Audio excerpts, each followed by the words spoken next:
সরকারের থেকে ছত্রছায়া না থাকলে, সরকারের ভিতর থেকে এই জোট সদস্যে যুক্ত না থাকলে এই ধরনের ঘটনা ঘটানো সহজ হতো না। ফলে এবং কারা জড়িত ছিল এটা আসলে সরকারকে চিহ্নিত করে জনগণের সামনে উন্মুক্ত করতে হবে। কারণ এই ঘটনা এটা আমাদের জন্য খুবই নেতিবাচক হয়েছে। গণতান্ত্রিক অভিযাত্রায় আমাদের একটা ব্যর্থতা হিসেবে কিন্তু এই গতকালকের ঘটনাটি হয়তো উল্লেখিত হয়ে থাকবে। তো আমাদেরকে সামনের দিকে আগাতে হবে। আমরা মনে করি যে এখনও আমাদের পরিস্থিতি কিন্তু অনুকূলে আসেনি। সারা দেশে মানুষ বিক্ষুব্ধ, শোকাহত এবং এই গতকাল রাতে যারা এই ধরনের কাজগুলো করেছে, যে হতকারী উগ্রবাদী গোষ্ঠী, তারাও নানান ষড়যন্ত্রের চেষ্টায় কিন্তু আছে।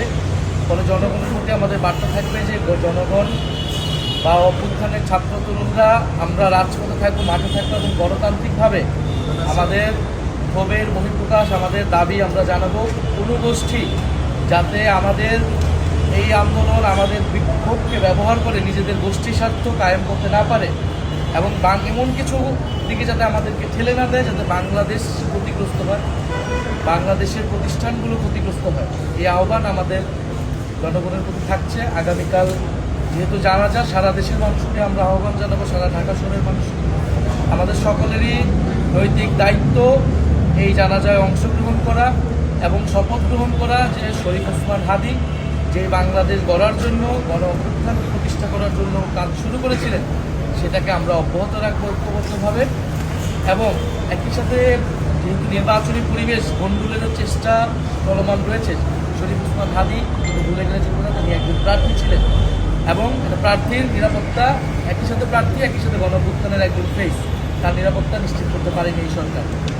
ফলে নির্বাচনের পরিবেশ যাতে সুষ্ঠু থাকে সেই জন্য রাজনৈতিক দল এবং সরকারকে যথাযথ ভূমিকা রাখতে হবে। কারণ নির্বাচন ছাড়া আমাদের সামনে কিন্তু আর কোনো গন্তব্য নেই। আমাদেরকে বিচার সংস্কারের এই অর্জনটা নিয়ে আমাদেরকে নির্বাচনের দিকে যেতে হবে এবং সরকারকে জবাবদিহিতা করতে হবে। সরকারের যারা এইটার সাথে যুক্ত ছিলেন অথবা নিষ্ক্রিয় ছিলেন তাদের বিরুদ্ধে ব্যবস্থা নিতে হবে।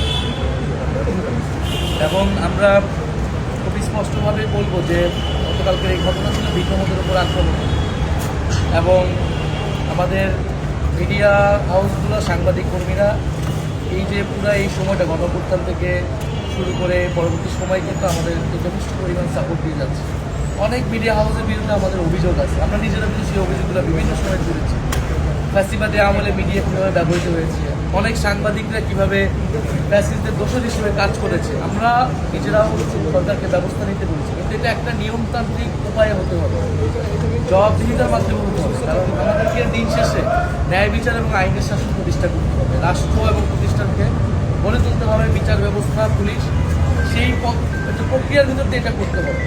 ফলে কিন্তু গণঅভ্যুত্থান এবং তার পরবর্তী সময় বহু মিডিয়া হাউস, বহু সাংবাদিক কর্মীরা কিন্তু আমাদেরকে সেই সাপোর্ট দিয়েছে। এখন পর্যন্ত আমাদের এই বার্তাগুলো, সরকারের বিভিন্ন বার্তা কিন্তু প্রচার হচ্ছে সাংবাদিকদের মাধ্যমে, মিডিয়া হাউসগুলোর মাধ্যমে। ফলে সরকারের প্রতি আহ্বান মিডিয়া হাউসগুলো সাংবাদিকদের যাতে যথাযথ নিরাপত্তা নিশ্চিত করা হয়। এবং আমাদের জায়গা থেকে আমরা মাঠে আছি, আমরা প্রত্যেকটা মিডিয়া হাউস এবং যে কোনো প্রতিষ্ঠান যদি ঝুঁকির সম্ভাবনা থাকে আমরা আমাদের জায়গা থেকেও আমরা তাদের পাশে থাকি।